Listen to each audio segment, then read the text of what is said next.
Slowly and steadily to the sturdy paddlers worked towards the shore, towing the fish but keeping the canoe stern first, so as to be enabled to pay out line and follow him, should he suddenly grow restive. And this time the Indians gradually coaxed the flat monster towards the beach, a weak, powerless, exhausted giant, outwitted, captured, and subdued, prevented from diving into the deep sea realms by what were to him anything but life buoys. We beached him at last and yielded his life to the knife and club of the Reds. And I believe the species to be the Plurnicus hippogloussus of Linne.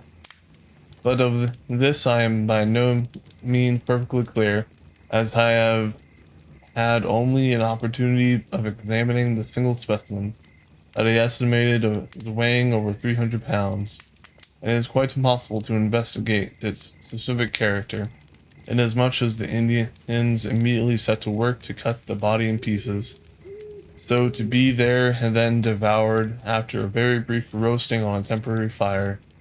The remainder packed into the canoe was taken to the village. Halibut was said to spawn in the middle of February, the roe, which is bright red, being esteemed a great dainty by all coast Indians. Cod, the true cod, although I never saw it offered for sale in the Victoria market, is taken both at the northern extremity of Vancouver Island and near Cape Flattery at its southern end. The Indians fish for them with hooks and lines, and adopt very much the same system for landing heavy, obstinate fish as I have already described as used to subdue the halibut.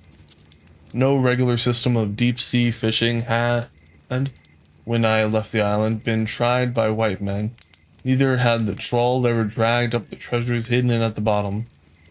So the deep-sea fish are still comparatively unknown, but of this I am quite sure.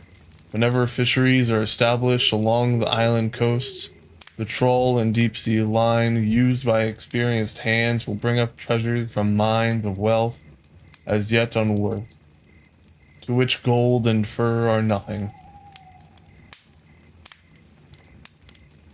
Dogfish.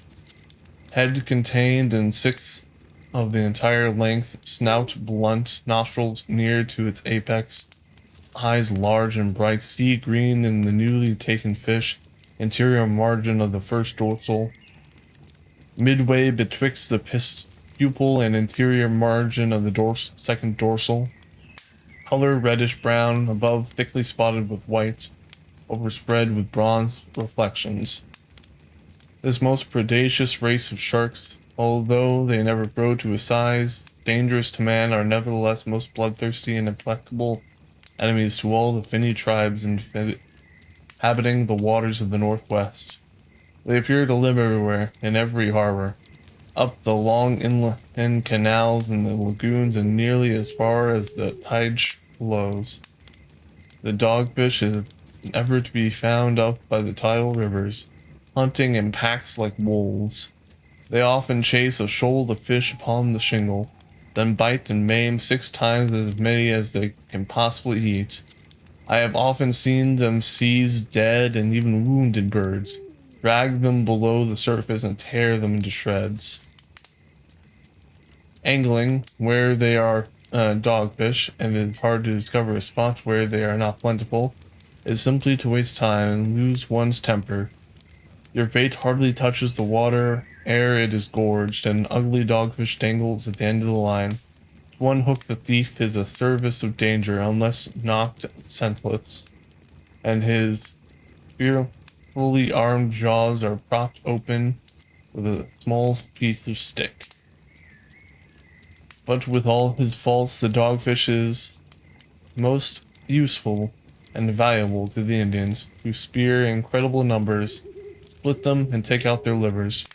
From these fatty livers, a quantity of clear oil is extracted by heat and pressure, applied in a clumsy manner, that at least 1/3 is wasted. I was credibly informed that one small tribe of Indians living on the west coast of Vancouver Islands by their bungling process of oil making, managed to obtain 7 CWT of oil in one season. Surely oil making alone would make a company a handsome return for a judicious outlay of skill and capital. Several naval surgeons have assured me that they have fairly tested its curative powers in diseases where oil is said to be efficacious, and found it in every respect quite equal to the finest cod liver oil. Whilst occupied in collecting the fishes previously described, the Honorable Hudson Bay Company's steamer, Otter, was about to make her usual trip to the Port Rupel in order to carry up the necessary supplies for the chief trader in charge of the port and bring back to Victoria. The furs traded during the year being a good opportunity to visit, Soromote, a part of Vancouver Island, not accessible at any other time. Leave was obtained from His Excellency the Governor and a passage provided for me. On a bright but cold morning in October, the Otter twisted, puffed, and worked her way through a somewhat intricate passage, leading out of Victoria Harbor. Leaving the harbor, the scenery opens out like a magnificent panorama, indescribably wild and beautiful. In front, the sharp, jagged mountains of the Coast Range, wooded to the sea line, tower in the far distance to the regions of eternal snow.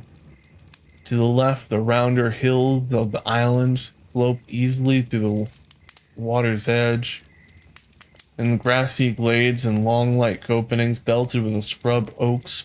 Higher up, the hillsides are overshadowed by the Douglas pines and cedars, whilst just visible in our course, like a green speck, is the framed island of Saint Juan.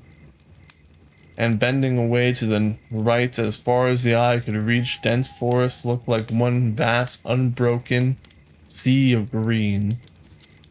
We had a delightful run along the coast in the mist islands, and anchored in the evening near the Narrows. The same Narrows are only used by the initiated as a shortcut, being too risky for large island vessels navigated by unskilled hands.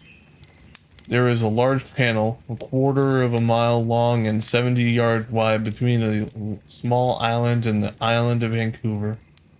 Though this rocky canal, the tide rushes with fearful velocity.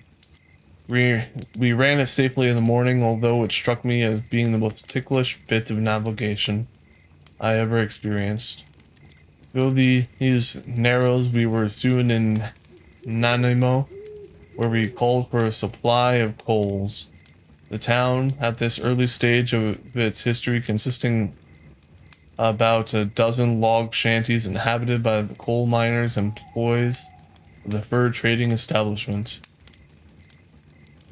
Whilst coaling, a deputation of Indian braves headed by a young chief waited on the captain of the steamer, squatted in a circle on the deck, and the all-essential pipe smoke, the object of their visit, was disclosed.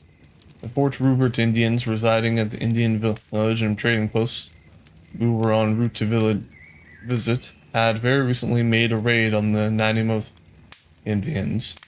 In the foray, the old chief had been killed, several braves seriously injured, and what was worse than all, the favorite wife of the deceased dignitary had been seized and carried off a slave. The young chief, it seems, had loved the wife of his predecessor, and was willing to pay any ransom for his lost darling.